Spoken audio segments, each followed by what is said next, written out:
ඒතර අපිට ඒ capability මේ වගේ චූටි කැමරාවකින් දෙනවා නම් අපි ලොකු කැමරාවක් ලොකු ලෙන්ස් එකක් අරගෙන ඔයාලට ආස නම් ගන්න එහෙම මේක නැහැ. ඕනම කෙනෙකුට ගන්න හැකියාව තියෙනවා. හරිද? ගන්න පුළුවන්. නමුත් අද කාලේ තාක්ෂණය දියුණු වෙලා මේ වගේ චූටි කැමරාවකින් ඒ වගේ දේවල් කරන්න හැකියාව තියෙනවා. මොකද මම විශේෂයෙන්ම ඔය සිටි එකේ පින්තූර සහ පන්සලේ ගැන කතා කරනකොට මට විශේෂ දෙයක් කියන්න ඕනේ. මේක ඇත්තටම කියන දෙයක්.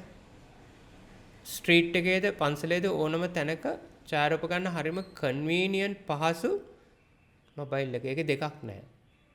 හරි. ඊළඟට මේ කැමරා එක. මට කැමරා එක ලොකු වෙනකොට මොකද මම ලොකු කැමරා ඕනේ තරම් භාවිතා කරලා තියෙනවා. ලොකු කැමරා ඕනේ තරම් භාවිතා කරලා තියෙනවා. හැන්ඩ්ලින් අපහසුයි. හැන්ඩ්ලින් කියලා කියන්නේ අරගෙන යන්න භාවිතා කරන්න ඒකේ සෙටින් හදන්න අමාරුයි. ඒ වගේම අපි ඡායාරූපයක් ගන්නකොට කෙනෙක් වෙනස් වෙනවා. හරිද? කෙනෙක් බලනවා මේ ෆොටෝ මේ මොබයිල් එකෙන් ගන්නකොට කිසිම මේකක් නැහැ. ඕනම දෙයක් කැප්චර් කරගන්න පුළුවන්. මොකද මොබයිල් එක දිහා බලන් ඉන්නවා වගේනේ. Everybody using mobile. So they don't know that I'm using my mobile to capture their photos. They don't know. It's an advantage for me to shoot. You know, it's very good advantage. ඉතින් ඒක තමයි අපි අනිවාර්යෙන් අවබෝධ කරගන්න ඕනේ. ඒ නිසා මගේ පැත්තෙන් මට මොබයිල් එක මාර ලේසි මාර දේවල් කරන්න පුළුවන්. මොකද අර අවුට්පුට් එක. ඒක මොබයිල් එකේ මාර ක්වොලිටි ගැන කතා කරන්න දෙයක් නැහැ. හරි. මේකෙනුත් සෑහෙන දේවල් කරන්න පුළුවන්.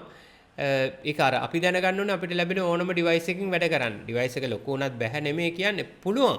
නමුත් හැන්ඩ්ලින් ඉඳලා අරන් යන තැනට කරදරයි. ඉතින් ඒ නිසා ඔයගොල්ලෝ කැමරාව ගැන අලුතෙන් ගන්න ටාගට් කරනවා නම් මම කියන්නේ කැමරා එක ගන්න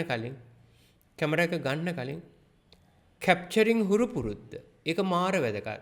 ඡායාරූප ගැනීම, බැලීම, තේරීම, සංස්කරණ ඉදිරිපත් කිරීම. මේ කියන පියවර පහ අනිවාර්යෙන් පුරුද්දක් වශයෙන් ඔයාලට ඇතුළට දාගන්න. ඒක මාර විදිහට වැදගත්.